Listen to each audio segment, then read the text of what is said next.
Ladies and gentlemen, welcome to the show here today to discuss about AEW Double or Nothing pay-per-view for May 30th, 2021 review. Folks, this was a really good pay-per-view. Well worth the money of $50. The main event was fantastic. Literally, I was heavily impressed with what they did in this matchup. The Stadium Stampede match, I don't know what they were doing though at the end. It kind of was weird that the match ended in the middle of the ring at the Daily's place. Honestly, like I said before, I think I've said this once before on one of my Dynamite reviews. I truly think that this entire show should have took place at the Jaguars Stadium and just, had the same amount of people that they had there. They could have spread them out a little bit more and everything. It probably would have been just as loud. It wouldn't have made a difference. They could have had the field.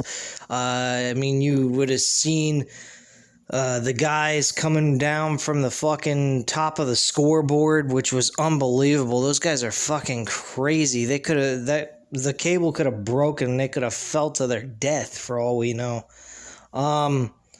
But the way they had it set up was unbelievable. Really, the whole thing was just very nice to look at. With this, they really need to utilize that fucking Jaguar Stadium. Honestly, this pay-per-view should have been in a stadium. The look of it would have been so different. They wouldn't have to change really much of anything.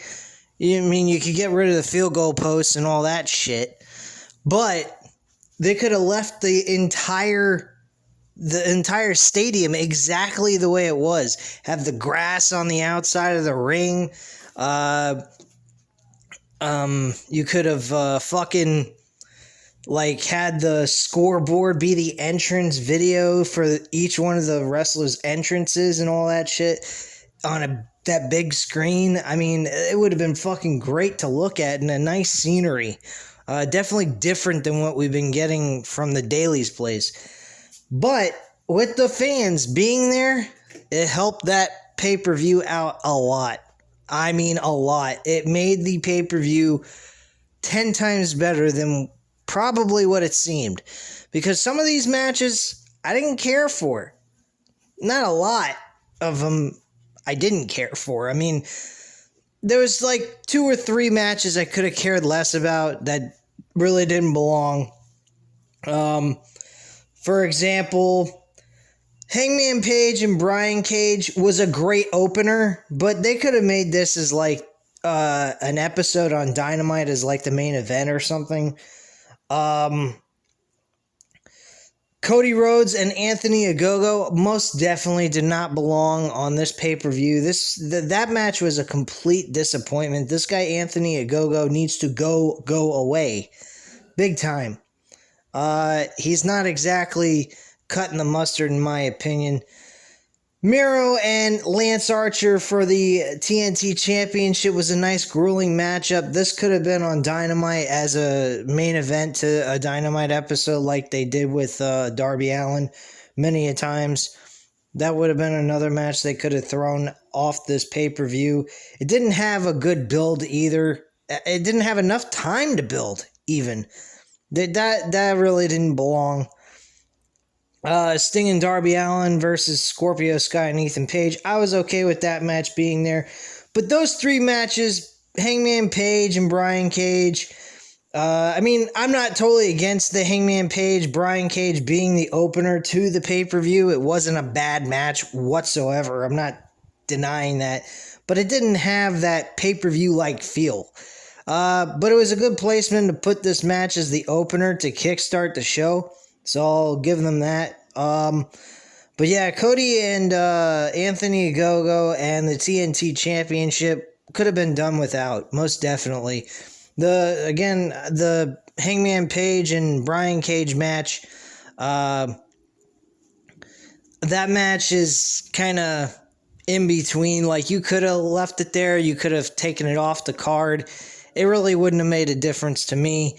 It still was a good way of kickstarting the show. The fans were totally into this matchup, though, with Hangman Page. With the fans back, and with the matchup that they had, I was really impressed with what happened. Really, I was. Not too many complaints from the opener of this matchup.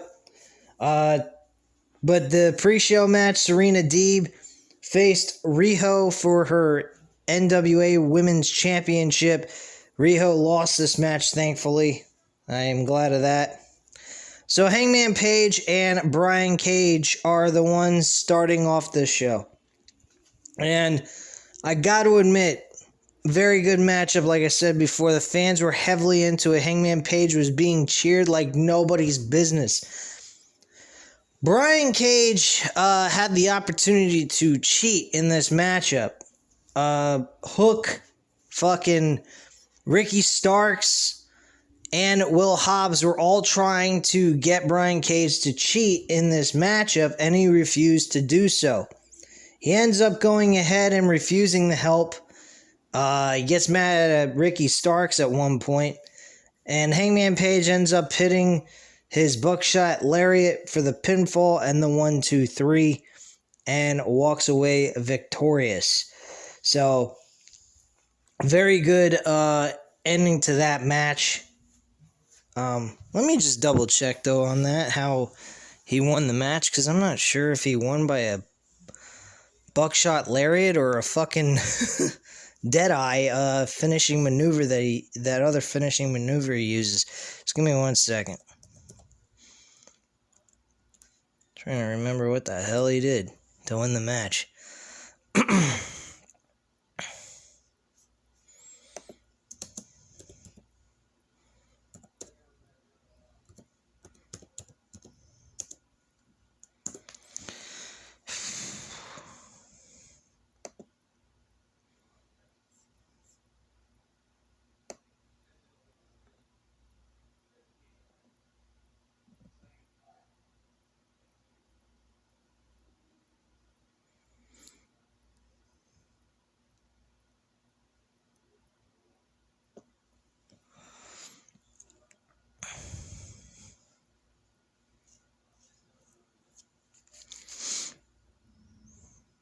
One second, guys.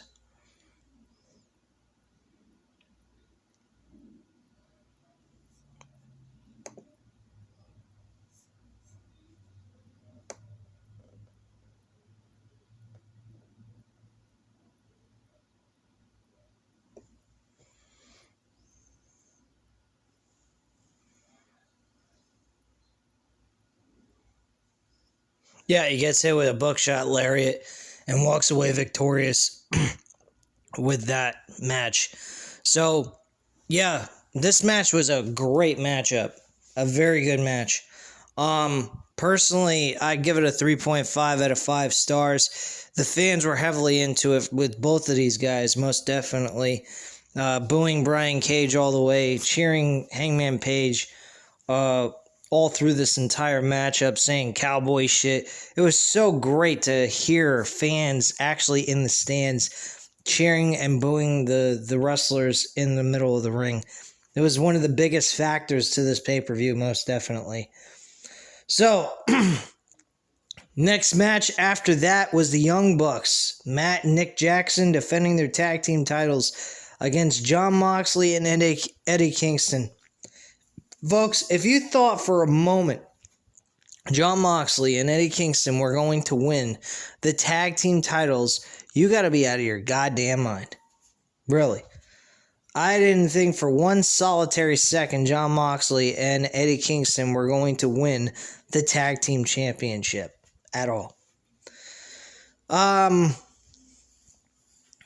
What happened? Well, Carl Anderson and Doc Gallows got involved. Frankie Kazarian showed up and attacked Carl Anderson, which was really cool to see. Personally, I think that we are going to witness Frankie Kazarian join forces with Jon Moxley and Eddie Kingston. We may see another person join in and actually build a moment, a faction that'll last for a little while, just to work as allies to destroy the Elite. That's the way I look at it. Eventually, I think this may lead to maybe Hangman Page joining into this group, which I think would be a great idea, since there's a possibility he may be built up to be the guy to take the title off of Kenny Omega, which I think would be the smart idea anyhow. So yeah, Jon Moxley, Eddie Kingston, Frankie Kazarian, Hangman Page. That's a very interesting combination, all having the same interest in destroying the Elite. I'm pretty certain it's going to lead to Hangman Page wanting to get involved with the Elite and kicking their ass, and eventually taking the World Championship from Kenny Omega down the line later on this year. When that takes place, I'm not sure. I'm not sure if you do that at All Out or do it at Full Gear. But eventually, by the end of this year, it should be done that Kenny Omega loses to Hangman Page. That's my prediction. I could be wrong about it. They may stretch it out maybe into the next year at Revolution and have him win it there in February of 2022. I'm not sure. So I don't want to make any solid prediction yet until I see how things are building up towards it. But I have a gut feeling we may see Hangman Page carrying the AEW World Championship pretty soon, either this year or early next year, more than likely. But overall, yeah, the Young Bucks, they did a great job here. Jon Moxley showing off how tough of a motherfucker he really is. Eddie Kingston didn't do too bad in this matchup either. And the music that they're playing for Jon Moxley and Eddie Kingston, maybe that's their tag team entrance music. I'm hoping that's what this is, because it being Wild Thing being his theme song permanently for Jon Moxley, I think would be a little weird. But him and Kingston, I guess that works. I'm not against that. I mean, it deserves to have their own legit tag team theme song. So yeah, Wild Thing for them would be fine, but as individual wrestlers, I don't like that idea. I think the theme song is not necessary for them as a singles competitor, especially for Jon Moxley. Even though, yeah, they are pretty fucking wild and nuts, but it doesn't really match up to what they are really as wild. It's not like Wild Thing, like, you know, the song is really portraying a sexual type of message, not really a tough, crazy son of a bitch type of thing. So that's the reason why I'm against the idea of the song for Jon Moxley or Eddie Kingston as singles competitors. But it's a good song. I enjoy listening to it. Is it great or anything? Of course not. But it was a classic song, and it was used in Major League with Charlie Sheen and Wesley Snipes. So, I mean, it definitely was a fun movie. I enjoyed the first one. Second one, I don't even remember all that much because I didn't watch it. I think maybe once in my life. But overall, yeah, this match was fucking awesome. Both of these matches were great. Have no complaints on it. Match overall, 4 out of 5 stars. Easy. No problem at all giving it 4 out of 5 stars.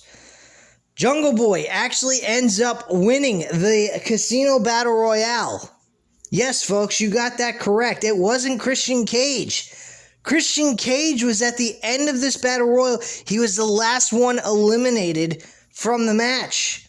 Jungle Boy walks away as the new #1 contender and will be getting a world championship opportunity 2 weeks from now against Kenny Omega. Of course, we know who the fuck's going to win that one. Good old Kenny Omega. So don't count your blessings on Jungle Boy winning this damn title. It ain't happening. Too soon. Way too soon. But I'm glad they went with some unpredictability. I think the match with him and Jungle Boy will be a fantastic one. I don't think Jungle Boy will do bad with Kenny Omega whatsoever. Definitely will give him some look at possibly becoming a world champion someday. I think that's what this match should be, is a test run to see how Jungle Boy does in a world championship opportunity like this. So, I wish him a lot of luck, and I hope he does really well in the match, despite the fact he's going to lose regardless. But hope he puts on a really good match with Kenny Omega. The Battle Royale, it was average. I give it a 3 out of 5 stars. It was a fun match. I won't deny that. This match was worthy enough to be on the pay-per-view, but I mean, do they need to do this every single time they have a all-out pay-per-view where they have a fucking casino, a double or nothing pay-per-view? I mean, come on. We don't need to do that every fucking time for that pay-per-view. It's kind of stupid. All right, so the next match after that. Oh, God, this was the terrible one. This was the worst match of them all. Folks, I think it was terrible. This was shit. I literally could not believe Cody would give this guy a run on a pay-per-view match. I don't understand why the fuck he would even consider doing a match with this guy. Not even Cody could bring this guy to a good match. This match was fucking god-awful and terrible. Anthony Ogogo, like I said before, needs to go away. He needs to go take a hike. This guy absolutely sucks. I literally didn't even I didn't pay any attention to this match whatsoever. It was so fucking bloody awful, it made me want to just turn it off.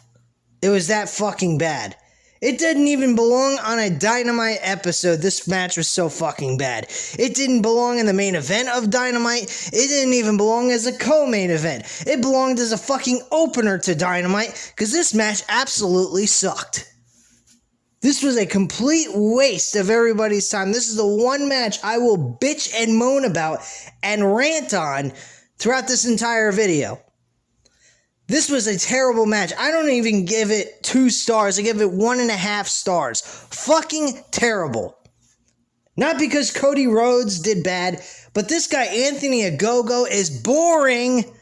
Fucking boring with the dumb punches to the gut. Give me a fucking break, man. Give me a fucking break with this shit. I thought the match was terrible. 1.5 out of 5 stars. Cody walks away victorious. Thank God. I mean, I'd hate to think the guy would lose to a fucking bum like this guy, but Anthony Ogogo needs to go away. Please. Spare us your bullshit. You suck. We then had Miro defend the TNT Championship against Lance Archer. This match was okay. It was an okay match, and it belonged on Dynamite at the main event spot. That's where this match belonged. The TNT Championship was changed too soon in the middle of a build-up towards a pay-per-view. Lance Archer was put in a situation that shouldn't have been. This match should have never took place, personally. In my opinion, this match should not have taken place at all. This should have been built up with months of build, leading to Lance Archer eventually going ahead and doing something to get a shot for the TNT Championship and taking the title away from Miro. Lance Archer was put in a terrible situation here. He had no reason competing for the TNT title. The TNT title was not needed on this pay-per-view at all. This should have been built up for like all out, full gear if you wanted to stretch Miro's reign as TNT champion. If you wanted to do that, I'm okay with that. But my God, man, you go ahead and you put him in a situation, Lance Archer in a situation where nobody's going to really... It wasn't a bad match. I'm not saying that this was a bad match, but How am I supposed to care about a match that didn't really have any heart put into it? It just was thrown together at like 2-3 weeks left over of build going into the pay-per-view and putting them both in a situation where neither one of these guys could afford a loss. You can't do that. You needed to give Miro a long reign, giving him a couple of title defenses on Dynamite, and then eventually Lance Archer should be the next guy in line becoming the TNT champion. This guy has been doing absolutely nothing on this show, and you put him in a situation like this. Fucking stupid move. Match itself, not bad. 3 out of 5 stars I'll give it. Miro won by technical knockout by the referee, seeing that he was not responding. He was actually bent backwards in a guillotine type maneuver. He didn't lose by a camel clutch. He lost by a rear naked choke, basically. And he wasn't responding or anything, and the referee had to call the match. And that was basically it. So, kudos to them. Great job with the match, but bad placement of the match. I didn't think that this match belonged on pay-per-view. It needed some time to build. We needed to see Lance Archer going through a tear. If you wanted to put him against jobbers, put him on Dark for a while just to give him some wins. Like they did with Brett Baker. Have him compete against some guys that have appeared on Dynamite but aren't super important or anything and can afford to take a loss to him because they're jobbers. Squash matches, that kind of thing. Those kind of things would have been good for our viewing pleasure, okay? Building him up to a certain point where he should become the number one contender for the TNT Championship, not the world title. The world title he needs to stay the fuck away from right now because there ain't nothing they can do with him becoming world champion. It ain't gonna work. That title with Kenny Omega belongs to Kenny and Hangman Page. There ain't no fucking other person that deserves it. Christian Cage, stay the fuck away. You need to get the hell out of wrestling, man. You and Edge. By the way, Max Caster actually shitted on Christian Cage's friend Edge, which I thought was great. And he said, "Oh, well, apparently since you showed up and I'm not a rapper or anything. I didn't remember word for word, but he says, you kind of lost your edge since he left the other company." So he kind of took a shot on him on that, and I kind of enjoyed that one. That was really good. But bottom line, guys, the Lance Archer is being placed in horrible situations where he literally could be a fucking legit monster in this company, and yet they keep putting him in situations he doesn't need to be in. And he just keeps losing all the time when it comes down to a major world championship matchup.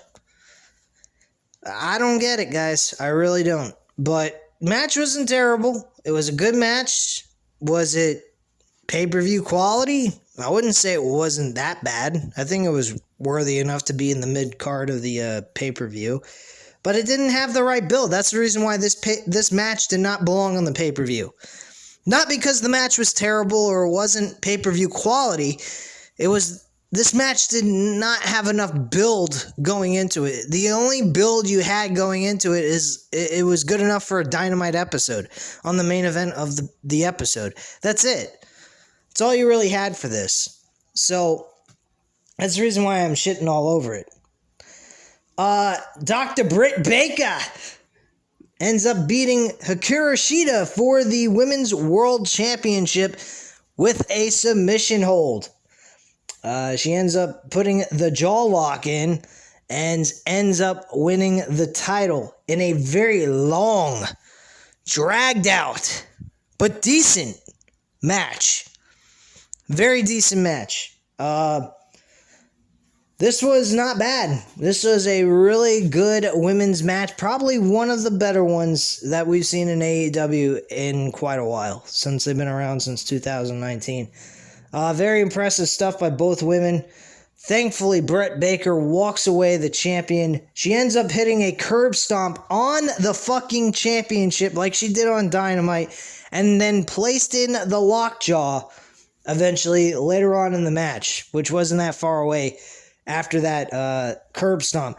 I love the way she uses a curb stomp just exactly like Seth Rollins. I absolutely love that maneuver that she's using with her repertoire, her wrestling maneuvers. I think that should be one of her finishing maneuvers besides the lockjaw. Very good work by both of these women. Shida, I have no complaints about. She just doesn't have anything going for her. There was nothing going for her in this title run. It was very bland and boring. There was nothing exciting about it. Was she good in the matches? Yes, but was there anything that stood out to me? No. Nothing really stood out. I mean, the match that she had with Nyla Rose, that was a very good matchup. But outside of a few matches, there was nothing really noteworthy about her reign. That's all I have to say on that. Match quality. What do I rank it? 3.5 out of 5 stars, most definitely. Sting and Darby Allin defeated Ethan Page and Scorpio Sky in a tag team match. I love the intro. They had Darby Allin running on a skateboard down the street, and then all of a sudden, Sting shows up in this old classic car. I don't even know what type of car it was. I think it might have been a Chevy Impala or something like that. I'm just guessing here. I'm not really 100% sure. But it was a really nice old classic car. I'm like, what the fuck? Holy shit. I was trying to look for something on that car where it would say the model or the who made it. Like Dodge, Ford, something like that, Chevy. But I couldn't really find anything on there in the time that we got to see the car. So I was just like, whatever. It's still a really nice fucking car Sting's driving around in. So they show them technically driving off and heading towards Daly Place type of thing. And I gotta say this though. I mean, Ethan Page and Scorpio Sky, they do not belong together. They're really not that great of a tag team. I prefer Frankie Kazarian with Scorpio Sky than Ethan Page. Ethan Page really needs to go take a hike and go join Josh Alexander in Impact again and bring back the North. But this tag team with Scorpio Sky just doesn't gel with me. There was one spot on the match I will give Ethan Page that was really fucking crazy. He took Darby Allin up over his head and threw him into the front row in front of the fans. Now, these fans were probably wrestlers of the company and what have you. So I don't think these were legit fans getting Darby Allin thrown on top of them. I highly doubt that. But there was an ECW event where Spike Dudley... This reminded me so much of what happened in ECW. It's Spike Dudley, and I think it was Mike Awesome. Mike Awesome took Spike Dudley, put him in a gorilla, lifted him up over his head, and ran towards the ropes and threw him into the front row. It was the exact same thing. If you're not a guy who's a hardcore wrestling fan, and have not watched all the different promotions that have taken place and are popular, and you never watched ECW, you would have never known that, and you would have been shocked as hell. Awesome move by AEW here in doing that. For people who are not familiar with that spot that they did in ECW, because there's probably a few people or several people out there that aren't familiar with ECW or haven't watched their stuff heavily or looked at any of it and seen that type of spot before. So that would have been totally new, especially to young fans like kids and shit like that. That was a really cool spot to do that over again because it hasn't been done very much. So great job by them to do that Ethan Page looked like a beast doing that move with Darby Allin. Sting ends up winning the match, though, with the Scorpion Deathlock, or Death Drop, excuse me, on, I believe it was Ethan Page, possibly. Or it might have been Scorpio Sky. I'm not sure which. But he hit the Scorpion Death Drop and ends up picking up the victory. This match was a 3 out of 5 star. Very average tag team matchup. Sting looked really good. He made a leap off the top of the poker chips and attacked them in the very beginning of the match.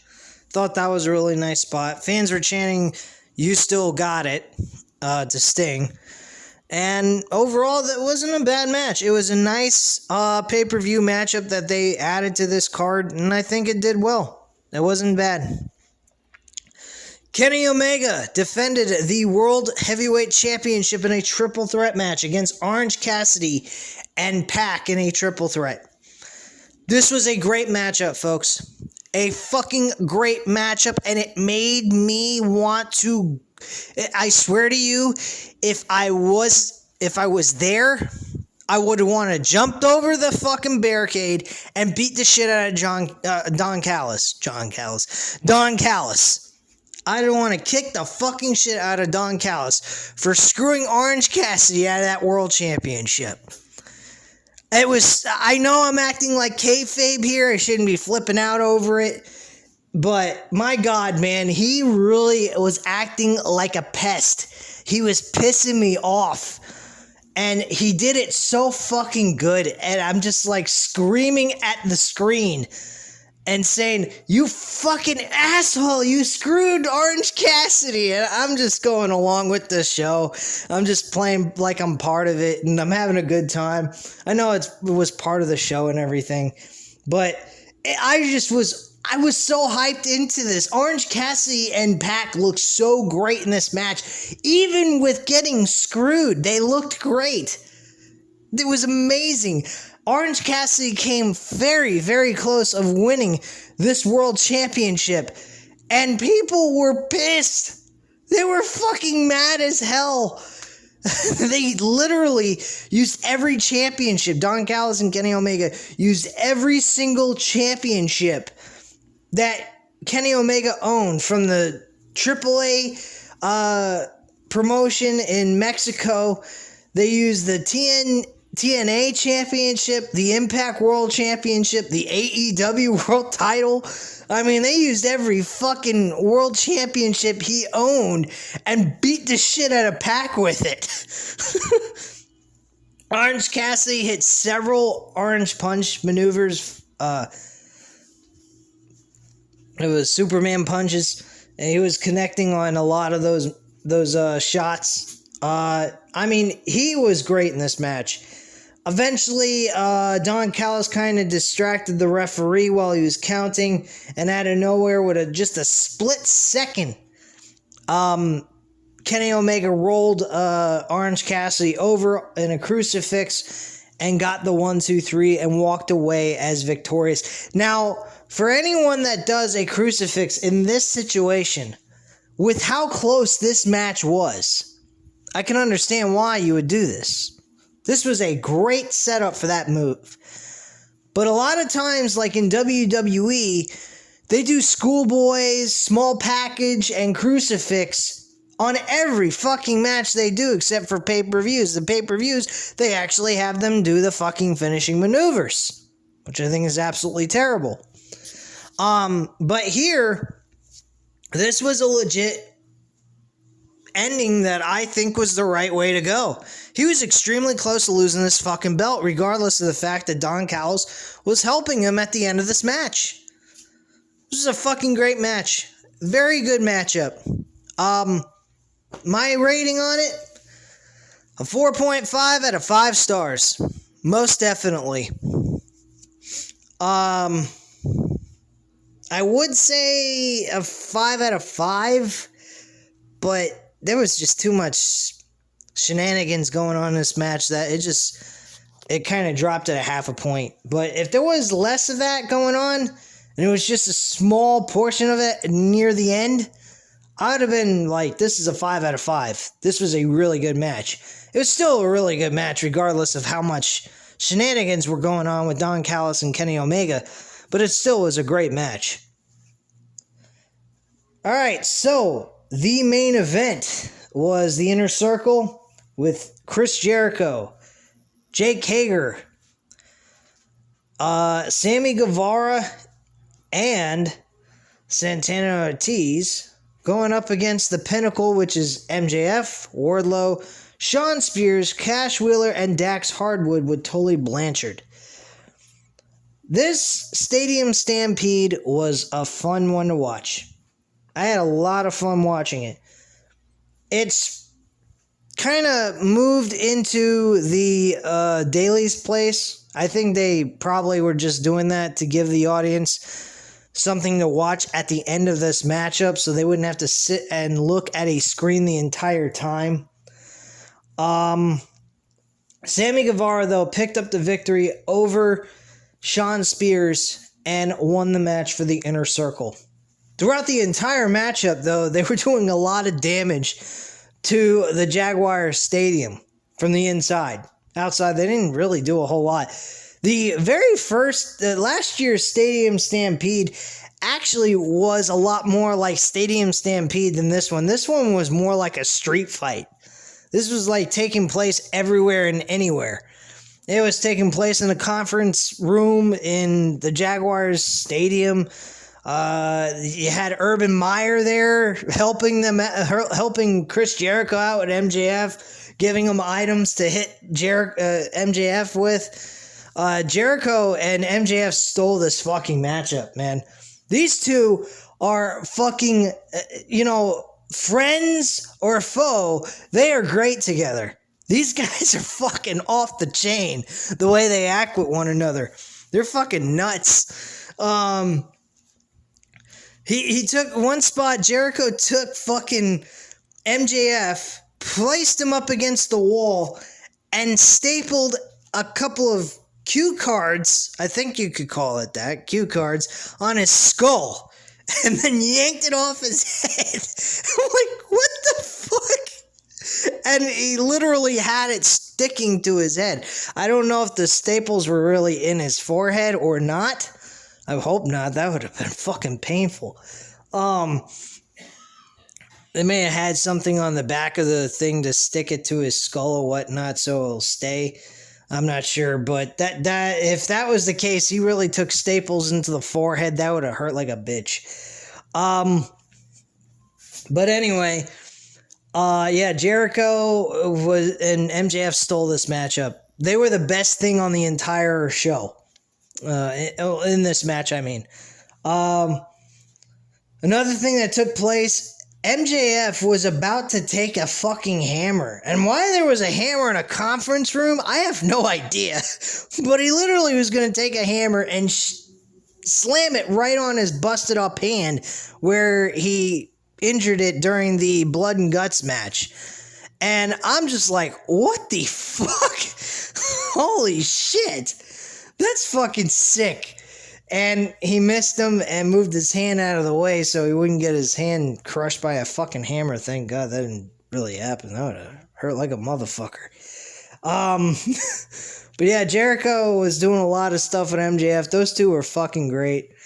Like I said before, they came down from the scoreboard through with the I forgot what they call that shit. They were coming down from a rope, and they were like Shawn Michaels did in WrestleMania 12 and what Sting used to do back in WCW. So, I mean, that was just fucking crazy in itself. And I think they were playing some kind of music. Oh, yeah, they were playing the Inner Circle's music with Chris Jericho's music, Judas. But my God, man, that was just fucking crazy. The whole matchup overall, really fun stuff. I'm going to give it a 4 out of 5 stars because there was moments in this matchup that kind of got boring, I would say, with all the jumps around the arena. There wasn't a whole lot of action that took place inside or on the football field, which I liked a lot better from the first one. The first one took place a lot more towards the fucking football stadium than it did in this one. This one was just another street fight, really, to be quite frank with you. It wasn't even a stadium stampede. Stadium stampede from last year was more of a stadium stampede than this year. But I'm glad the Inner Circle won. I really thought the Pinnacle were going to walk away victorious here, pick up another victory, and get rid of the Inner Circle completely, which I think a lot of people would have understood why they would have done something like that, because only one faction should exist, and I guess Pinnacle should be the ones taking over. I don't know if it was the right decision, but in my heart of hearts, I'm happy that it happened. I love the Inner Circle.